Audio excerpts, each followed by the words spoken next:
বাসায় কেউ আছেন? দরজাটা খুলুন। দরজা ধাক্কায় ডিস্টার্ব করে কোন হালারে? দরজাটা খুলুন, কিছু কথা বলতে চাই।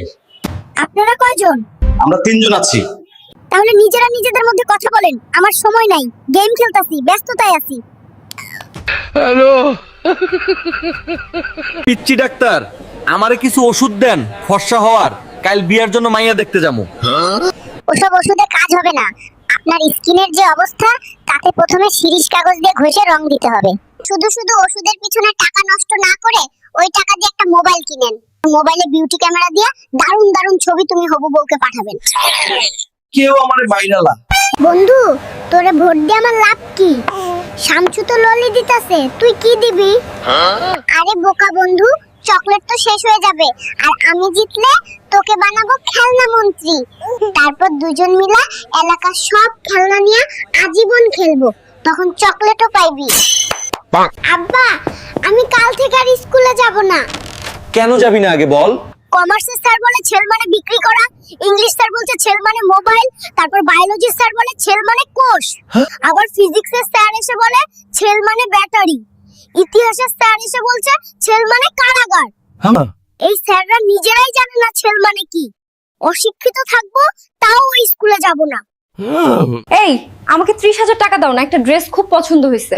টাকা নাই, ডিস্টার্ব করো না। বাবা, টাকাটা দিয়ে দাও, এখন মেয়েরা সব জায়গায় অবহেলিত। কই মেয়েরা কোথায় অবহেলিত? দেখো, লাইফ বয় সাবান আছে, লাইফ গার্ল সাবান নেই। মিস্টার নুডলস আছে কিন্তু মিসেস নুডলস নেই। পোলার আইসক্রিম আছে, মাইয়ার আইসক্রিম নাই। এগুলোই তো বিরাট বৈষম্য। যেমন দাদা তার তেমন নাতি। আজ তোদের একদিন, আমার যে কয়দিন লাগে। তুই আমাকে ঠেকালি কে? আজ তোর দাদিরে দেখিয়ে দিতাম আমি কি জিনিস। তোমার হ্যাডম আমার দেহা আছে, হ্যাডম দেখাইতে গিয়ে শুধু শুধু ঝাড়ুর বাড়ি খাইতা। নিশ্চিত পরাজয় জেনে যুদ্ধক্ষেত্র থেকে পলায়ন করাই বুদ্ধিমানের কাজ।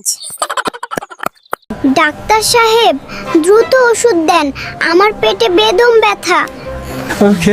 পেট ব্যথা বুঝলাম, তা আপনার পায়খানা কেমন? গরিব মানুষ পায়খানা আর কেমন হবে? চারপাশে পলিথিন আর উপরে খড় দেওয়া। ওই পায়খানা জিজ্ঞেস করিনি, বলছি আপনার পায়খানা শক্ত হয়? ওসব আবার কওয়া যায় নাকি, লজ্জার কথা।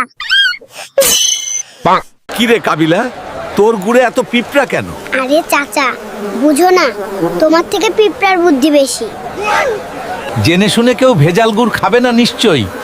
এটা যে খাঁটি গুড়, তাই এত পিঁপড়া, বুঝলে চাচা?